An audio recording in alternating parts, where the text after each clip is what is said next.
Derivation आपको पता है, water is a scarce commodity and there is a present shortage of fresh water.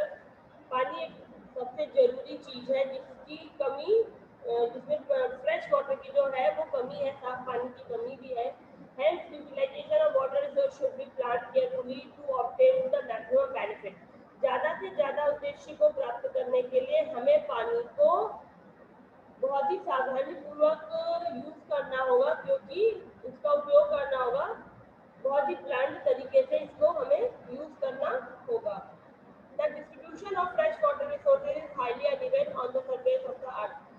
जो fresh water है वो बहुत ज्यादा अनइवन है, उसका डिस्ट्रीब्यूशन जो है अर्थ पर वो अनइवन तरीके से है। Water scarcity has become a serious problem in the world. और पानी की कमी विश्व की सबसे बड़ी समस्या बनती जा रही है। Most of countries of Africa, West Asia, Australia, Western USA and parts of South America are facing acute water shortage. ये जितने भी देश के नाम आपको बताए जा रहे हैं, यहाँ साफ पानी की कमी जो है, पानी की जो कमी है वो देखी जा रही है। Water shortage is also caused by misuse. और ये कैसे होता है? उसका दुरुपयोग करने से, उसका जितना आपको यूज है उससे ज्यादा यूज करने में, ओवर एक्सप्लॉयटेशन करने से, कंटामिनेशन करने से, कंटामिनेशन होता है उसको गंदा करते हैं, उसमें जो गंदगी मिला दी जाती है उस वजह से पानी की जो कमी वो ज्यादा देखी जा रही है। Water scarcity is an environmental concern. ये पर्यावरण का वो है, एक टर्म कह सकते हैं यहाँ पर। Due to the lack of sufficient water resources to meet the water needs in many parts of the world. कि सभी को जो पर्याप्त पानी मिलना चाहिए, जो सबकी जरूरत है पूरी दुनिया में, वो नहीं मिल पाना, वो है water scarcity. Asia and Africa this is prevailing problem. और एशिया और अफ्रीका में ये बहुत गंभीर समस्या है, causing a large number of the population, क्योंकि वहाँ पर जनसंख्या जो है वो बहुत ज्यादा है, to become severely affected, और उससे बहुत ज्यादा प्रभावित हो रही है। क्लाइमेट चेंज, इसके अलावा जलवायु परिवर्तन, इंक्रीज पोल्यूशन, और जलवायु परिवर्तन, प्रदूषण का बढ़ना और पानी को अपने उपयोग से ज्यादा यूज करना, ओवर यूज करना, ये बहुत से ऐसे कारण हैं जो पानी की कमी को जन्म देते हैं। An increase in population has put much pressure An increase in population has put much pressure on groundwater। और जैसे जैसे जनसंख्या बढ़ती जा रही है, वैसे जो भूमिगत जल है, जो ग्राउंड वाटर है, उस पर प्रेशर बढ़ता जा रहा है for industries and domestic purpose. यानी आपके घरेलू यूज के लिए और औद्योगिक यूज के लिए, यानी इंडस्ट्रियल यूज के लिए जो है उस पर प्रेशर बढ़ता जा रहा है। जैसे जैसे पॉपुलेशन बढ़ेगी, डिमांड बढ़ेगी, और जब किसी चीज का प्रोडक्शन ज्यादा होगा, उसमें अगर पानी का यूज किया जा रहा है, तो वो जहाँ पहले 100 के लिए लगता था, अगर जनसंख्या बढ़ी है तो वो वहाँ पर 200 लोगों के लिए वो पानी यूज होगा। If the pollution thereby overexerting and existing water resources, जो पानी हमारे पास है, ठीक है, उस thereby कैसे यूज कर रहे हैं, तो ओवर एक्सर्टिंग अवर एग्जिस्टिंग वाटर रिसोर्स, जो हमारे पास पानी है उसी को इस तरह यूज कर रहे हैं।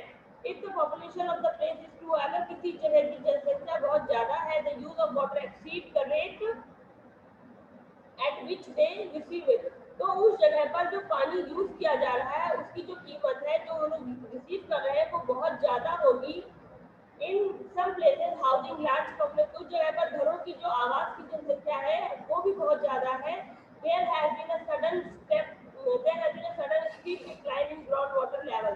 और जब जहाँ पर जनसंख्या जहाँ पर यानी शहर बसे होंगे, जहाँ पर इंडस्ट्रियल, चलिए आप बता सकते हैं, तो नदियों के किनारे होते तो वो आपका नदियों से पानी लेकर यूज करते हैं, उसी में गिराते हैं, फिर वो यूज होता है। बट जहाँ पर घर होंगे वहाँ पर तो समरसेबल की बोरिंग होगी, दैट वहाँ पर क्या होता है, बहुत जल्दी से वहाँ का जो ग्राउंड वाटर लेवल है वो गिरता जा रहा है।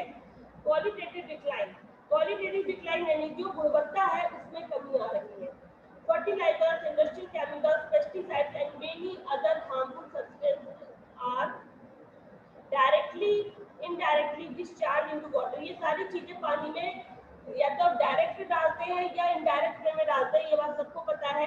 विदाउट एडुकेट ट्रीटमेंट, बिना उसका एक अच्छे तरीके से उसका ट्रीटमेंट नहीं किया जाता है उस पानी का, जिससे केमिकल हटा दिया जाए, उसे फर्टिलाइजर हटा दिया जाए, या उससे और भी जो उसमें ऐसी चीजें हैं जो पानी को नुकसान पहुंचाएंगी, साफ पानी को वो हटाकर वो पानी उसमें डाला जाए। टू रिमूव हार्मफुल कंपाउंड, उससे रिमूव नहीं किए जाते हैं। There are increasingly contaminating the water resources, और बहुत ज्यादा उसमें ये प्रदूषित जल जो है वो contaminating the water resources in some developing countries in Asia, Africa, South America. और जो डेवलपिंग कंट्रीज है वहां पर पानी जो जल आपका संसाधन है उसको गंदा किया जा रहा है। In developing countries 70% of industrial waste is dumped untreated into the water there, where they pollute the usable water supply, leading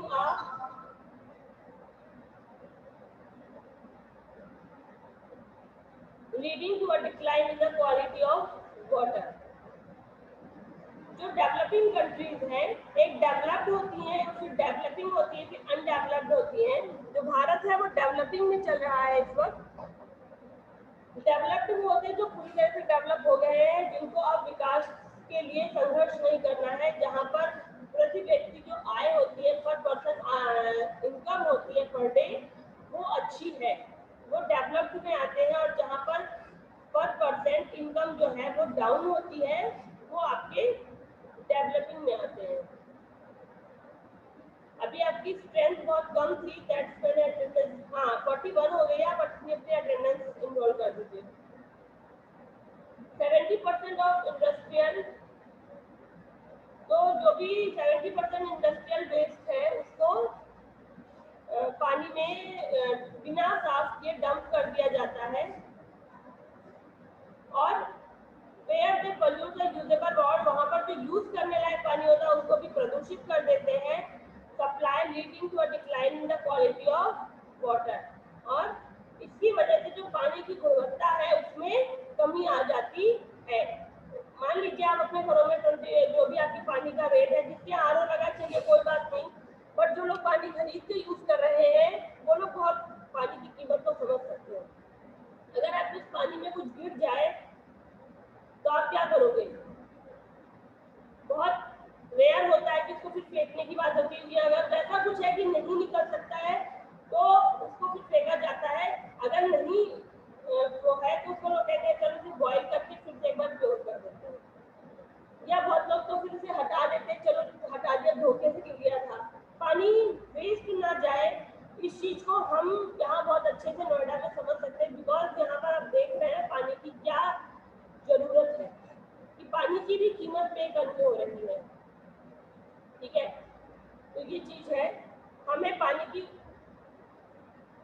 जैसे यहाँ पर पीने लायक पानी नहीं है तो हमें कैसे उसे यूज करना है वो हम बहुत अच्छे से समझ सकते हैं। और वाटर स्कार्सिटी क्या है, अभी आपके पास एक बोतल पानी ना हो तो आपको क्या प्रॉब्लम फेस करनी पड़ेगी वो आप तुरंत समझ सकते हैं।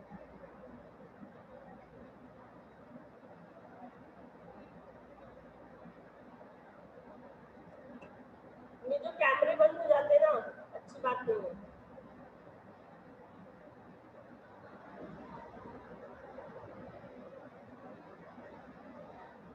अब आपको यहाँ पर वाटर कंजर्वेशन के लिए ये एक्सप्लोर किया गया है, वो यानी खोजा गया है, आपको बताया जा रहा है, to waste to destroy our natural resources, बर्बाद करने के लिए, डिस्ट्रॉय करने के लिए आवर नेचुरल रिसोर्सेज, हमारे प्राकृतिक संसाधनों को बर्बाद करने के लिए, नष्ट करने के लिए, to skin and exhaust the land instead of using it. Skin यहाँ पर यूज किया गया है जमीन की ऊपरी परत के लिए, land instead of using it so as to increase its useful, हम उसकी गुणवत्ता में, उसके यूज में उसको बढ़ा नहीं रहे हैं, उसको दिन पर दिन उसको यूज करके, मतलब उसकी जो क्वालिटी है उसको गिराते जा रहे हैं, will result in undermining in the days of our children, और धीरे धीरे अपने आने वाली जनरेशन के लिए उसकी जो क्वालिटी है वो गिरती जा रही है। The very prosperity which we, और जो समृद्धता हमें मिली थी, जो हमने प्राप्त की थी, बाय राइट अधिकार था हमारा, by right to hand down to them, और वो हमारे हाथों से निकलती जा रही है। एम्प्लीफाइड एंड डेवलप्ड, यानी वो डेवलप विकसित होने के बजाय, तो यानी जमीन की गुणवत्ता को लेकर यहाँ पर थियोडोर रूजवेल्ट ने कहा है कि जो लैंड रिसोर्स है, जो हमारे नेचुरल रिसोर्सेज है, उनकी क्वालिटी में हमने बढ़ोतरी ना कर जो हमें विरासत में मिले, हम उसे अपने आगे आने वाली जनरेशन को एज अ क्वालिटी मेंटेन कर नहीं दे पाएंगे। वेज ऑफ कंजर्विंग वाटर, अब यहाँ पर आपको पानी को सुरक्षित करने के तरीके बताए जा रहे हैं। एफॉरेस्टेशन, आपको पता है एफॉरेस्टेशन है पेड़ों को लगाना। लॉट ऑफ रेन वाटर जो है वो पानी जो होता है बारिश का, एमडी सर क्लास में कैमरा ऑन कर लीजिए,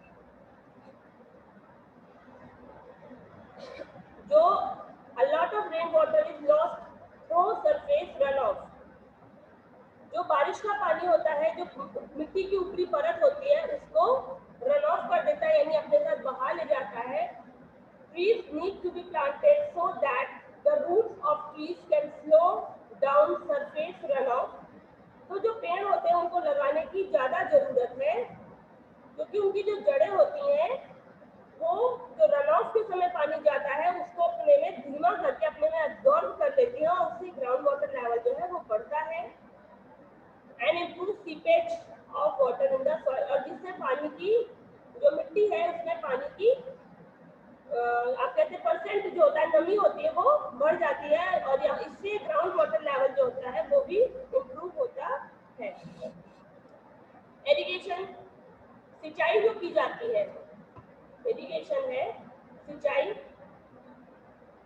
method must be efficiently use, हमें सिंचाई के लिए कुछ तरीकों को यूज करना होगा। ऐसा नहीं है कि पानी, आप देख सकते हो, अगर नॉर्मली आप ये एग्जांपल देखा जा सकता है कि आप अगर कहीं खेतों में देख सकते हो कि ट्यूबवेल चला गया, उसके आसपास कोई भी नहीं है, ओवरफ्लो हो रहा है, तो ओवरफ्लो होता है तो क्या है, मिट्टी साथ में बह रही है, जो आपने वहां पर पेस्टिसाइड्स या फर्टिलाइजर्स डाले वो भी पानी के साथ बह जा रहे हैं, नुकसान होता है मिट्टी का भी।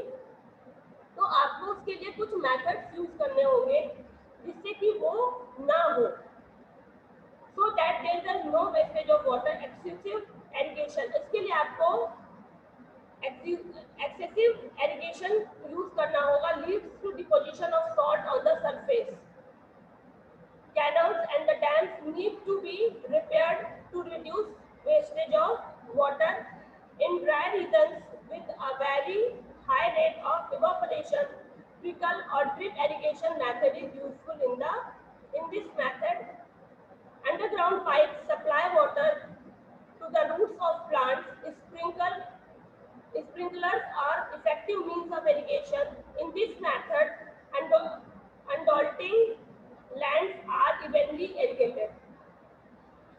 तो कुल मिलाकर बताया जा रहा है आपको जो डैम्स हैं, जो कैनाल्स हैं, यानी नहरें हैं, जो बांध हैं, आपको उनको प्रिपेयर करना होगा जिससे पानी की जो कमी है उसको दूर किया जा सके।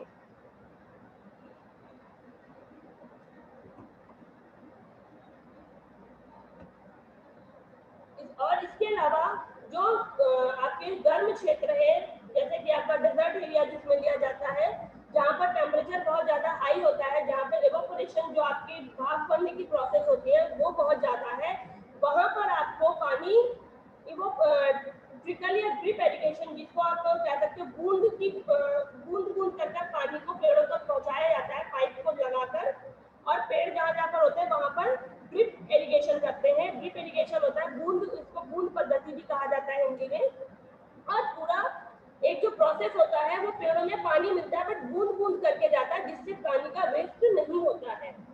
इसके अलावा आप एक मेथड और यूज कर सकते हैं, underground pipe supply water to the roots of the plant. इसके अलावा जो ये गर्म क्षेत्र होते हैं वहां पर आप अंडरग्राउंड पाइप को भी बिछाकर पेड़ों की जड़ों पे पानी पहुंचा सकते हैं। ठीक है, यानी अंडरग्राउंड आपके पाइप होंगे, ऊपर आपके पेड़ लगे होंगे और वो सिर्फ जड़ों में पानी जाएगा।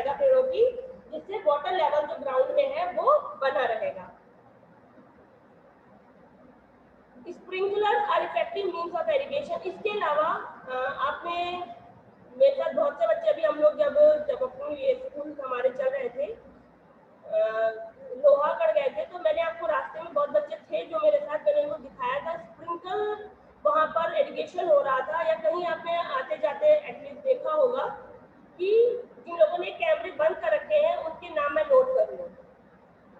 फव्वारा पद्धति चलती है, ऐसे खेतों में शावर जैसा लगा होता है और वो जैसे पिचकारी की तरह पानी घूम घूम कर पूरे एरिया को सिंचाई कर रहा होता है।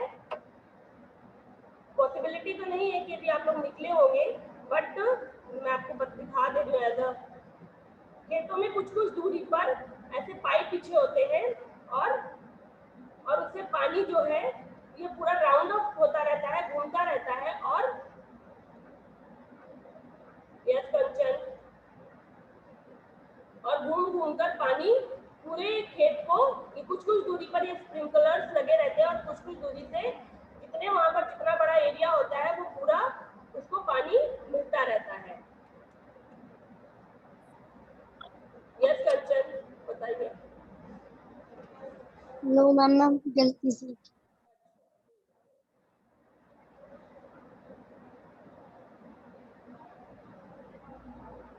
फिर आता है और अनडॉल्टिंग लैंड, और जो इरिगेशन मेथड है उससे आप क्या कर सकते हैं। In this method undulating lands are evenly irrigated, और अनडॉल्टिंग मीन्स होता है जो वेवी लैंड्स है, जो पूरा आउटलाइन एरिया है, जो बिल्कुल दूर का एरिया है, वो भी स्प्रिंकलर्स के थ्रू उसमें भी पानी पहुंच जाता है, उसमें भी सिंचाई हो जाती है।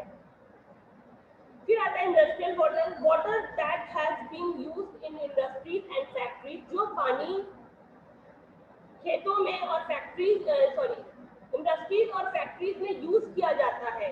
Need not to be thrown away, उसको फेंकना नहीं चाहिए। इट मे बी रिसाइकल, उसको रिसाइकिल करना चाहिए, उसको क्लीन करके यूज करना चाहिए। Lowering consumption by industries and factories would certainly add in water conservation. Lowering consumption, और पानी का जो है इंडस्ट्रियल एरिया में पानी का जो यूज है उसको कम करना चाहिए, जिससे कि जो पानी है वो सुरक्षित हो सके। यहाँ पर कहने का कुल मिलाकर मतलब ये कहा जाए, प्लीज कैमरा ऑन करिए, अभी फर्स्ट पीरियड है, अच्छा नहीं लगता, बिल्कुल इंटरेक्शन का कोई सवाल ही नहीं आपके साथ उठ सकता। बिल्कुल माइक बंद कर, माइक तो बंद रखना है बट कैमरे भी पूरे बंद। क्यों आते हो फिर क्लास में, रीजन क्या है? कैमरे बंद करके सिर्फ सुनने आते हो? एटलीस्ट जब पढ़ रहे हो, बुक शेयर हो रही है, देखते चलोगे। मैं भी तो देख रही हूँ कि आप कर क्या रहे हो, सब कैमरा बंद करके बैठे हो जैसे मैं कोई कहानी सुना रही हूँ। सुबह सुबह की क्लास में शुरू हो जाते हो।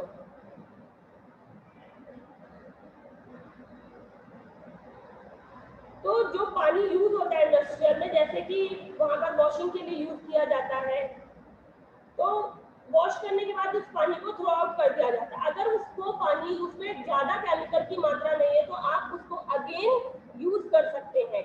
इंडस्ट्रियल पर्पज के लिए ही दोबारा वॉशिंग में वो यूज किया जा सकता है, उसको जस्ट डंप ना किया जाए।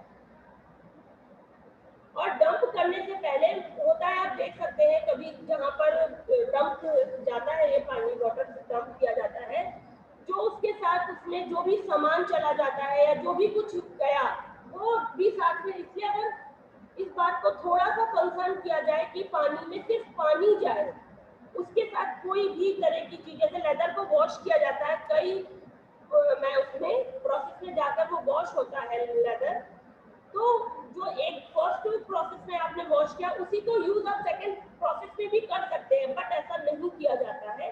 तो कुछ छोटे छोटे से टॉपिक है जिनको हम यूज कर सकते हैं, जो मेथड है उनको यूज करके इंडस्ट्रियल वाटर जो है आपका उसको कंजर्व किया जा सकता है। जो वहां पर यूज होता है पानी का, साफ पानी का बहुत ज्यादा यूज होता है, वो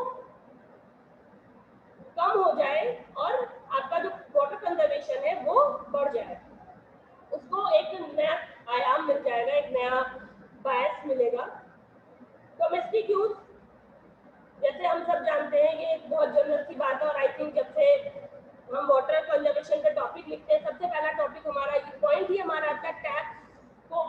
करने के लिए we should turn off our tap while brushing. हमें टैप को ऑफ कर देना चाहिए, अननेसेसरी नहीं गिरते रहना चाहिए, जिससे जो वाटर है वो वेस्ट होने से बचे। और जो किचन में है पानी निकलता है, या जो आपके क्लॉथ वॉशिंग में पानी निकलता है, या आप जो घर की क्लीनिंग करते हैं उसमें जो पानी निकलता है उसको पेड़ों में डालें। तो इस तरह के जो छोटे छोटे डोमेस्टिक यूज करके, डोमेस्टिक जो घरेलू यूज है उनमें भी हम पानी को सुरक्षित कर सकते हैं। सिर्फ इंडस्ट्रियल वाटर को सुरक्षित कर देने से, इंडस्ट्रियल यूज जो होता है उसमें हम सोचे कि नहीं उसके थ्रू पानी बचा लिया जाए। आप कभी मैंने जस्ट एक स्टडी में पढ़ा, जापान में जो हम इंडिया में है आपका जो फ्लश होता है उसमें आपके साफ पानी आता है, साफ पानी आता है, फ्लशिंग के लिए यूज होता है। जापान में जो फ्लश होता है, जो पानी एक बार फ्लश में यूज होता है वो रिसाइकल होकर दोबारा फ्लश में आता है। वहाँ की टेक्नोलॉजी इतनी बेटर है कि वो फ्लश में यूज किए हुए पानी को क्योंकि वो फ्लश के लिए ही उन्हें यूज करना है। एक ये वाटर कंजर्वेशन में नया टॉपिक ऐड हुआ है कि अगर आप ये तरीका अपनाते हैं कि साफ पानी को ना यूज करके उसी पानी को रिसाइकल करें और वही फ्लश में यूज करें, तो भी आपका पानी जो है वो कंजर्व होगा। क्योंकि फ्रेश वाटर का परसेंट अभी आपने पढ़ा कि बहुत कम है। जैसे घरों में है, कार धुलने के लिए साफ पानी यूज किया जाता है, क्या पाइप लगाया और आपने धुलाई शुरू कर दी, उसकी जगह पर जो घरों में कपड़े धुलने से पानी निकलता है अगर हम उसको यूज कर ले तो वो ज्यादा बेटर होगा। आप घरों में मोस्टली सभी को अच्छा लगता है, सबके घरों में तो लोग बाल्टियों में पानी लेते हैं, साफ पानी लेते हैं और उसको फेंकते जाते हैं। वो फेंकने की बजाय आप जो आपके घर के आसपास पेड़ पौधे हैं आपने अपने घरों में लगा रखे हैं, आप उनमें डालिए। अगर आप ग्राउंड लेवल का वाटर बढ़ाना चाहते हैं, प्लीज माइक ऑफ कर लीजिए। आंध्र प्रदेश के विशाखापट्टनम स्टील प्लांट में माइक ऑफ कर लीजिए बेटा। फिर एक और अंडरस्टैंडिंग आता है, कल भी इस टॉपिक में मैंने आपको बताया था कि ये इफेक्टिव मेथड है वाटर को कंजर्व करने का। इसमें रेन वाटर को टैंक में कलेक्ट किया जाता है और can be use later to fill up well and tubewell. उसके बाद उससे कुएं और जो ट्यूबवेल्स होते हैं उनको फिल करते हैं और पूरा प्रोसेस आपको पता है, साइंस में भी आप पढ़ते हैं कि उसको पहले भर दिया जाता है। उसके बाद वो डोमेस्टिक यूज के लिए, अभी खाना बनाने के लिए यूज नहीं हो रहा है रेन वाटर, बहुत जल्द इस पर भी अभी रिसर्च चल रही है। और रेन वाटर जो है सबसे मेन सोर्स है फ्रेश वाटर का। तो रेन वाटर जो है उसको एक बार रिसाइकिल करके और उसको खाने योग्य, खाना बनाने योग्य और पीने योग्य बनाने पर भी काम चल रहा है, बहुत जल्दी इसका रिजल्ट मिलेगा। तो कुछ ऐसे छोटे छोटे तरीके हम अपने घरों में भी हैं, इनको यूज कर सकते हैं। हमारी भी एक जिम्मेदार नागरिक की तरह हमें भी काम करना होगा कि हम पानी को सुरक्षित करें। क्या होता है घरों में बच्चे क्या करते हैं, पानी लिया, एक गिलास पानी थ्रो आउट, पिया उन्होंने थोड़ा सा, आप उसको रख सकते हैं, फेंक देना उसको क्या है, वो तो फेंका आपने, वो नाली में चला गया, कोई यूज हुआ। बट अगर उस एक गिलास पानी को आपने आधा पिया है तो आधा घंटे बाद से पी सकते हैं, या फिर उतना ही ले जितना आपको कंज्यूम करना है। ये एक ऐसा रिसोर्स है जिसके बिना ना अभी पॉसिबिलिटी है लाइफ की, ना आगे आने वाली जनरेशन की लाइफ की पॉसिबिलिटी हो पाएगी। तो ये कुछ नेचर की तरफ से दिए हुए हमें अमूल्य गिफ्ट है, प्रीशियस गिफ्ट है हमारे लिए, जिनको हमें संभाल कर रखना चाहिए। Conservation of water resource is possible through the planned utilisation. जो ये कहा जा रहा है, जो मैंने अभी बोला, आपको एक प्लान्ड तरीके से उसको यूज करना होगा, Kanchan Chauhan, and protecting available source from pollution, और उसको जो प्रदूषित होने से बचाना होगा। अवेलेबल सोर्सेज ऑफ पोल्यूशन, जो सोर्सेज है जिनसे वो पोल्यूट हो रहा है, जैसे इंडस्ट्रियल डंप जो उसमें गिराया जाता है उससे वो पोल्यूट हो रहा है। और भी बहुत सारे आपको देख सकते हैं जहाँ पर अभी आपने पढ़ा कि हाउसिंग होती है, वहाँ पर बहुत ज़्यादा पोल्यूशन होता है। तो वो जो भी कुछ है उससे आपको कोशिश करनी होगी कि एक प्लान यूटिलाइजेशन हो पानी का, और उस तरह से हम उसे कंज्यूम करें जिससे कि पानी बच सके।